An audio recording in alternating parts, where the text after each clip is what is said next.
मकर संक्रांतीच्या आदल्या दिवशी भोगी हा सण मोठ्या उत्साहात साजरा केला जातो. भोगी तो सदा रोगी अशी एक म्हण ग्रामीण भागात प्रचलित आहे, ज्याचा अर्थ असा की तो निसर्गाशी जोडून भोगीचा आनंद घेतो, तो निरोगी राहतो. मात्र या दिवशी अन्नाला देवाचं रूप मानलं जात असल्यानं आहारात काही गोष्टींचा समावेश करणं अत्यंत शुभ असते, तर काही गोष्टी टाळणं अनिवार्य असते. यंदा 13 जानेवारी 2026 रोजी भोगी साजरी होत आहे. शास्त्रानुसार आणि परंपरेनुसार या दिवशी मुळा आणि सोयाबीन या दोन गोष्टी खाणं किंवा वापरणं अत्यंत वज्र मानलं जातं. यामागील धार्मिक आणि आरोग्यदायी कारण काय आहे ते जाणून घ्या. धार्मिक शास्त्रानुसार विशेषतः एकादशी, संक्रांत आणि भोगीच्या काळात मुळा खाणं निषिद्ध मानलं जातं.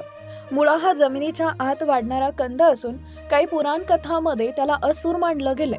असं मानलं जातं की भोगीच्या पवित्र दिवशी मुळा खाल्ल्यानं व्यक्तीच्या बुद्धीवर परिणाम होतो आणि घरात नकारात्मक ऊर्जा येते, ज्यामुळे कुटुंबातील सुख शांती भंग होऊन आर्थिक संकटाचा सामना करावा लागतो.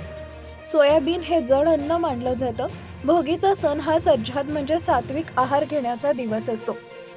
सोयाबीन किंवा त्यापासून बनवलेले तेल या दिवशी वापरणं टाळावं, कारण ते शनीच्या प्रभावाखाली येतं असं काही ज्योतिष मानतात. या दिवशी केवळ तीळ आणि पारंपरिक धान्यांचा वापर करावा. भोगीच्या दिवशी सर्व शेंगा, वांगी, हरभरे, गाजर आणि बोरं यांची एकत्रित भाजी केली जाते. या भाजीला खेंगट असंही म्हणतात. ही भाजी खाल्ल्यानं शरीराला सर्व प्रकारची जीवनसत्व मिळतात आणि आरोग्य उत्तम राहते. बाजरी ही उष्ण असते आणि तीळ हे स्नेहाचे प्रतीक असतं. थंडीच्या दिवसात बाजरीची भाकरी आणि लोणी खाल्ल्यानं शरीरातील उष्णता टिकून राहते.